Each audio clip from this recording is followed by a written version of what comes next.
Our over 50s, which is what is called, come in every week, every Wednesday. They have a lunch, again with our pupils, and then after the lunch then they'll go off, they'll go to the library, they'll play Scrabble, they'll do bingo. It's not just the lunch, not just the food, it's the people you meet. When I first came here, we sort of knew two people, I think, out of the whole lot. And it's friendly. It more or less brings the community together. As I live on my own, I'm always looking for somewhere to go and somebody to chat with. It helps you socialise with everyone, basically. Before I used to come here, people always used to get me to do pressure me into stuff. And now I've saw the old Spencers, they're telling me not to do it. A lot of youngsters always think, oh, old fogies, boring, don't go anywhere, always moaning. But they're coming to realise that we're not all boring and we've all lived interesting lives.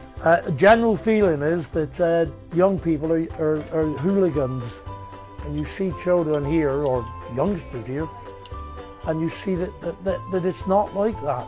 We've been on Welsh television, we've been on the Welsh News, we've been on the programme with Hugh Edwards, so we've had, if you like, fantastic publicity about it. Basically the kindest people you'll ever meet, because I come here this year and they've talked to me, they've been really kind to me. For me it was unfortunate I lost a wife, otherwise she would have been here with me. But there you are, I'm on my own. So it's even more important now than it was before.